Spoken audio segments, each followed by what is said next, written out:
დღეს გავიგეთ ის, რაც რა ვიცი, არავისთვის საიდუმლო არ იყო, რომ მოხდებოდა ყულევის ამ არარსებული ნავთობგადამამუშავებელი ქარხნის დასანქცირების ამბავი. რაც იყო წინასწარ გამოცხადებული ნამდვილად, მოულოდნელი არ ყოფილა. ეს არის რუსული ნავთობის და რუსული ფულის სამრეცხაო სინამდვილეში, რომელიც უბრალოდ საქართველოს ხალხს არაფერში არ ადგება, რეპუტაციას კი მარხავს. ქართული სახელმწიფოსაც თქვენ როგორ შეაფასებდით აი ამ დიდი პაკეტის ნაწილი არის აი ამ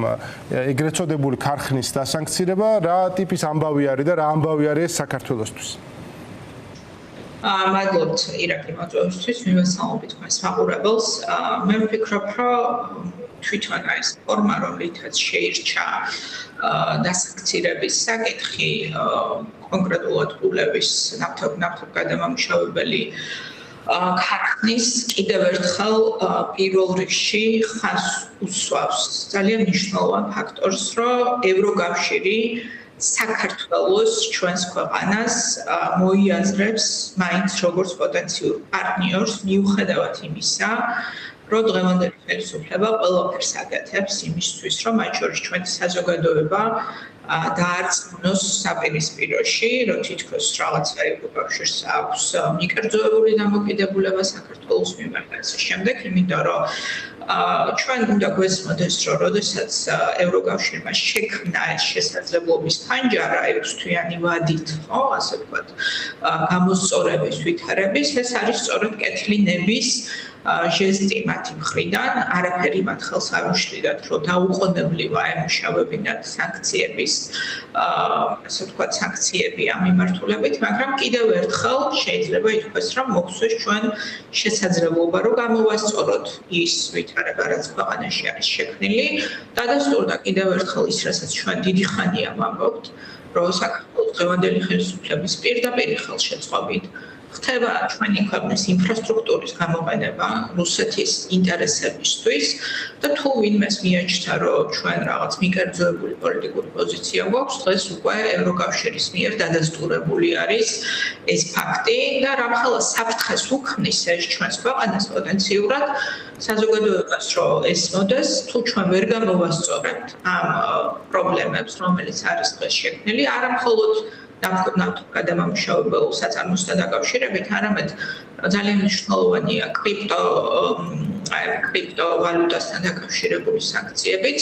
ჩვენ პოტენციურად გვემუქრება ძალიან სერიოზული საფრთხეები, რომელიც უკვე დარტყმას მიაყენებს,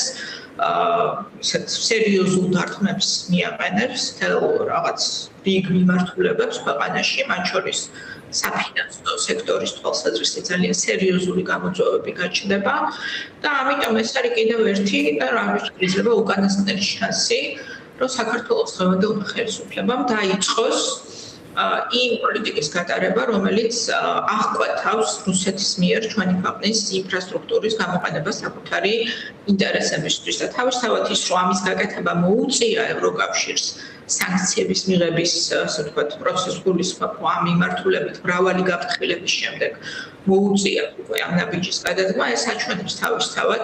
რა დამოკიდებულება აქვს დღევანდელ მმართველ გუნდს ამ საკითხის მიმართ და რამხელა საფრთხეს უქმნის ჩვენს ქვეყანას და მათ მოქალაქეებს და მათ გრძელვადიან ინტერესებს და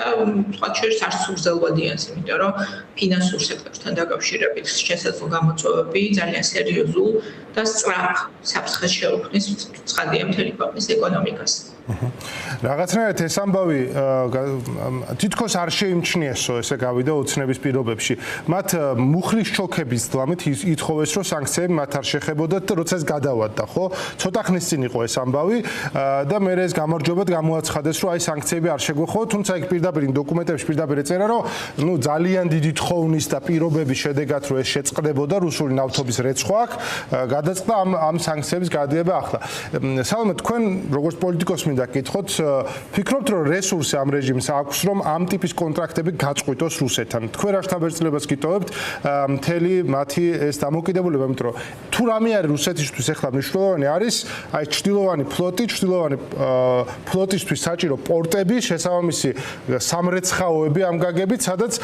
მოახერხება, რომ რუსული ნავთობი გარეცხონ და გაიტანოს საერთაშორისო ბაზარზე, ისე რომ რუსული არ ერქმევა და ამ კონტრაქტზე უარის თქმის ერთი ადგილი აქვს დღეს ოცნებას, რაც რუსეთთან აქვს დადებული. ხო, ну ახლა ამ საკითხს ორი მხარე აქვს, ხო, იმიტომ რომ ერთი არის პოლიტიკური მხარე,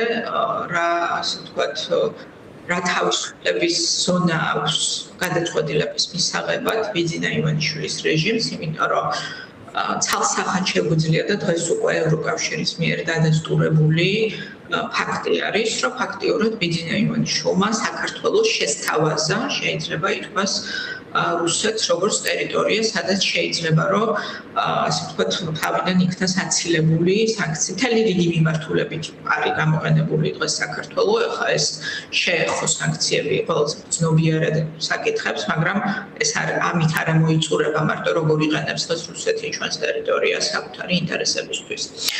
მაგრამ აქ შემოდის ძალიან მნიშვნელოვანი რამ, ასე ვთქვათ, ფაქტორი, რომ საქართველოს გამოყენება როგორც ეკონომიკური ტერიტორიული ინფრასტრუქტურის რუსეთისთვის სანქციების თავისას არიდების მიზნით შესაძლებელი მხოლოდ რა შემთხვევაში არის. შესაძლებელი არის თუ საქართველო დარჩება გახსნილი დანარჩენი სამყაროსთვის. ხო, ანუ მარტივად რო ვთქვათ, თუ საქართველოს მოიქცევა სანქციების რეჟიმში,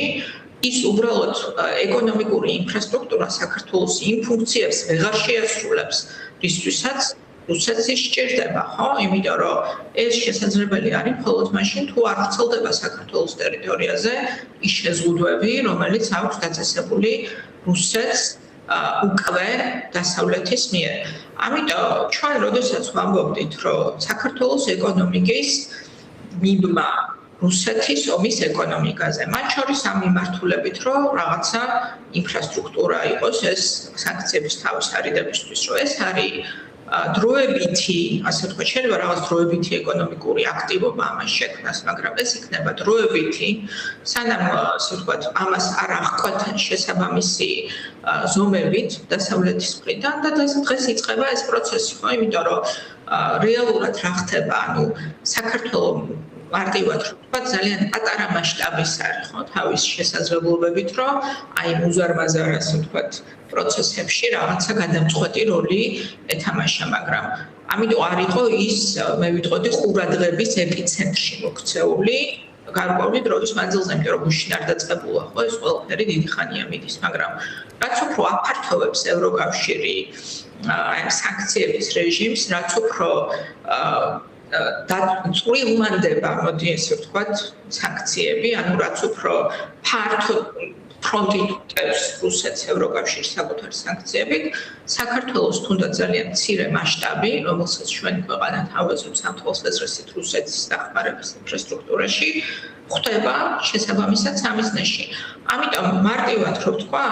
არა ვერც შეძლებს, ანუ რეალურად ბიძინა ივანიშვილს შეიძლება არ ესმოდა ეს და მას გააგებინებენ მოახლოეს მომავალში, რომ ის ვერ შეძლებს გააგრძელოს საქართველოს ინფრასტრუქტურის გამოყენებას რუსეთის ინტერესებისთვის, იმიტომ რომ მარტივად რო ვთქვათ, აი მაგალითად რა ხდება კრიპტოვალუტას რაც შეეხება, ევროკავშირს შეუძლია რომ მთლიანად აგრძელოს საქართველოსთან შესაბამისი მიმართულებით ყველანაირი, ასე ვთქვათ, ოპერაციების განხორციელების შესაძლებლობა და მთლიანად ეს სექტორი შეიძლება ითქვას, რომ გაანადგუროს და ჩამოშალოს, თუ არ მოხდება იმ მოთხოვნებზე დამორჩილება, რაც აქვს ევროკავშირს რუსეთის სანქციების დაცვის თვალსაზრისით. ასე რომ აქ მხოლოდ იმაზე არ არის საუბარი, რა უნდა ივანიშვილს უნდა გააგრძელოს ფულის შოვნა, მისმა რეჟიმმა გააგრძელოს სხვის სისხლის ხარჯზე სამწუხაროდ სისხლის ეკონომიკაზე, რომელიც არსებობს დღეს რუსეთის ეკონომიკის დახმარება, სხვაებს ვერაფერს ვერ დააქვეყნებ, თუ არა სისხლის ეკონომიკას. და ამ სისხლის ეკონომიკაზე ვიღაცებმა იშოვნეს ფული, მათ უნდათ რომ ეს ფულის შოვნა გააგრძელონ, მაგრამ მათ ეს გაუჭირდებათ უბრალოდ ობიექტური მოცემულობიდან გამომდინარე, თუმცა ეს ყველაფერი აზიანებს საქართველოს და პოლიტიკურ შეფასებას ამას გავაკეთებ, რომ საქართველოს ახლა კიდე მიეცა შანსი, რომ ან ჩვენ უნდა ვაჩვენოთ, რომ ვართ პასუხისმგებლობის მქონე მოთამაშე, რომელიც პატივს ცემს ევროკავშირის წესებს და იცავს ამ წესებს საკუთარ ტერიტორიაზე, ან ჩვენ, ასე ვთქვათ, ბოლომდე უნდა ჩავეხსნათ არა მხოლოდ ევროკავშირის, არამედ ცივილიზებული სამყაროს საერთოდ ინფრასტრუქტურას ეკონომიკურს, რაც ნიშნავს საქართველოსთვის ნიშნავს საშუალებადიან პერსპექტივაში აბსოლუტურ ეკონომიკურ ჩამოშლას და კრახს. ეს არის არჩევანი, რომლის წინაშეც აღმოჩნდა ივანიშვილი მისი ჩემი აზრით არც თუ შორს მიმავალი გათვლების შედეგად, იმიტომ რომ მას აშკარად შეეროდა, რომ რუსეთი ძალიან სწრაფად გაიმარჯვებდა ამ ომში და ეს გათვლა ვერ აღმოჩნდა მაინც და მაინც სწორი. ხო, რბილად რო ვთქვა, სწორი ნამდვილად არ აღმოჩნდა, სხვა მოლოდინები არსებობდა ამ კუთხით. სხვა შორის ის თითქოს და ცდილობს ადაპტირებას ამ ახალ რეალობასთან, აი რასაც უყურებთ ჩვენ ევროკავშირის მმართველობით ნაკლებად, ევროკავშირის ლანძღვას აგრძელებენ, თუმცა ტრამპის ადმინისტრაციასთან უფრო ფრთხილად არიან, ხო? ტრამპის ადმინისტრაციას ასე ღიად ლანძღვას ვერ უბედავენ და ცდილობენ რაღაცნაირად მათ შორის ალბათ საკუთარ ამორჩეველსაც დაანახო, რომ მათ რაღაც შანსი ჯერ კიდე აქვთ დარჩენილი ამერიკელებთან და ამ მხრივ ნახეთ უკიდურესად პროვინციული და ჩამორჩენილი ტყიდან გამოვარდნილი სურათი, როდესაც მათ იზეიმეს, რომ ტრამპმა წერილით უპასუხა კობახიძის მილოცვას, ხო და ისეთ ბედნიერები იყვნენ, მართლა შოკის მომგვრელი იყო ამის ყურება, რაღაც ამდენი წელია ხო ხელისუფლებაში არიან და რაღაც ელემენტარული პროტოკოლური წესები ხო გულწრფელად ძალიან ბედნიერები იყვნენ, იმიტომ რომ ჩათვალეს, რომ ეს არის გარღვევა. ოღონდ ეს გარღვევა არა და არ დადგა. იმიტომ რომ ნახეთ ჩვენ ყაველაშვილის ცოლს, როცა მელანია ტრამპმა გამოუგზავნა რაღაცა ბარათი ის იზეიმეს. ხო, რაც ესეთ რაღაცებს ზეიმობენ როგორც წესი და მინდა გითხოთ აი ამ დღის არარსებულ დღის წესრიგზე ტრამპის ადმინისტრაციასთან. რაიმე კონტურს ხედავთ, რომ შესაძლებელი იყოს აი ეხლა, რომ ახალ ეტაპზე გადავიდეს საქართველოს ამერიკელებთან ურთიერთობაში. ივანიშვილმა მოახერხოს პოლიტიკური კომპონენტის ამოგდება ამერიკელებთან სასაუბროდან და მხოლოდ რაღაცა გეოეკონომიკური საკითხებით ამ სასაუბროს დატვირთვა. ძალიან უწფელად რო გითხრათ, ჩვენ პირველ რიგში, ანუ ჩვენი ინტერესი რა არის? ხო, ჩვენი ინტერესი არის, რომ ამერიკის შეერთებული შტატები იქნება თუ ევროკავშირი კონდეს რაღაცა დღის წესრიგი ჩვენს ქვეყანასთან მიმართებაში, იმიტომ რომ ის რომ საქართველოს ერთად გაქრეს ვიღაცის პოლიტიკური დღის წესრიგიდან, დასავლეთის პოლიტიკური დღის წესრიგიდან, ეს არის ის რის მიღწევად სურს რუსეთს და ამიტომ თავისთავად ის რომ რაღაცა ტიპის, ასე ვთქვათ, ფორმალური თუ ასე შემდეგ თანამშრომლობა უნდა არსებობდეს დე-ფაქტო ქვეყანაში დე-ფაქტო ხელისუფლების მფლობელ პირებთან ამერიკის შეერთებული შტატების პირებთან. მე თავისთავად ეს მიმეჩნია, რომ არის ჩვენი ქვეყნისთვის სასიკეთო. ახლა რაც შეეხება იმას, რომ ამან რა შეიძლება მოუტანოს ივანიშვილს, ძალიან მარტივი არის, ანუ ჩვენ შევხედავთ ამერიკის შეერთებული შტატების ინტერესებს ჩვენს რეგიონში და კონკრეტულად ამ რეჟიმთან მიმართებაში, მარტივი შეკითხვა მაქვს, რა აქვს ივანიშვილს შესათავაზებელი ამერიკის შეერთებული შტატებისთვის დღეს ტრამპის ადმინისტრაციას გულისხმობ. აი რა შეიძლება მას შესთავაზოს გარდა იმისა, რომ არ ვიცი, მაგალითად კონფერენციაზე, რომელიც ძალიან არაპოპულარული იყო ევროპაში, მემარცხენე რაღაც პოლიტიკურ ტერორიზმთან დაკავშირებულ კონფერენციას გულისხმობს, სადაც ჩავიდა ხალბატონი ბოჭორიშვილი, ეს ძალიან არაპოპულარული თემა იყო ევროკავშირში, ამიტომ გაკრიტიკდა და ნუ იქ ჩავიდა, ხო ვინც ჩავიდა, ალბათ ამერიკელ მომხარემ ჩათვალა, რომ კარგი არის ჩამოვიდა, მაგრამ რა შეუძლია შესთავაზოს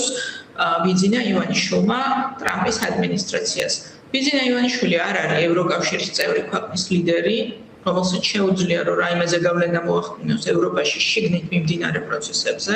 ის არის ევროპისგან აბსოლუტურ იზოლაციაში მყოფი, მე ვიტყოდი პერსონა ნონ გრატად, ასე ვთქვათ, გამოცხადებული პოლიტიკური ძალის წარმომადგენელი. მას არ აქვს არანაირი წონა, რომ ზეგავლენა მოახდინოს რეგიონში მიმდინარე პროცესებზე. არანაირი წონა, იმიტომ რომ არაფერი არ აქვს მას სათქმელი. რა ინტერესი შეიძლება ჰქონდეს, არ ვიცი, მაგალითად ცენტრალურ აზიასთან დაკავშირებით, კი ბატონო დარბიან და რაღაც ხვდებიან ცენტრალური აზიის ლიდერებს და ამასობაში ამერიკის შეერთებული შტატები უზარმაზარ კონტრაქტებს აფორმებს ცენტრალურ აზიასთან, სადაც მათი კონკრეტული ინტერესებია, ხო, იგივე მაგალითად იშვიათი მინერალების მოპოვების თუ სხვა მიმართულებით. რა შეუძლია რომ შესთავაზოს ივანიშვილმა ტრამპის ადმინისტრაციაში? ჩვენ ვხედავთ, რომ თუნდაც ესე რომ შევხედოთ ძალიან ცინიკური რეალპოლიტიკის ტრანზაქციული ღირებულებების თვალსაზრისით, არაფერი არ აქვს შესათავაზებელი და ამის პარალელურად თავის ტკივილი ძალიან დიდია ამ რეჟიმთან ურთიერთობა, იმიტომ რომ მათ შორის დადასტურდა ამერიკის შეერთებული შტატების კონგრესში, როდესაც ორპარტიული მხარდაჭერით იქნა მიღებული თავდაცვის ავტორიზაციის აქტში ჩანაწერი საქართველოსთან დაკავშირებით, ამერიკული პოლიტიკური სპექტრი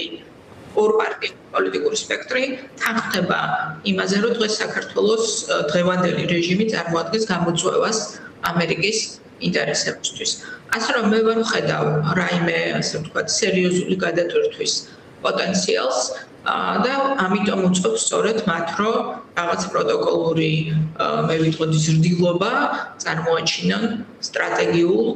მოძრაობებად და სტრატეგიულად არ ველოდები სიმართლე რომ გითხრათ რაიმე მნიშვნელოვან ძვრებს ან ცვლილებებს, თუმცა ჩვენს ინტერესშია, რომ ამერიკული მხარე დარჩეს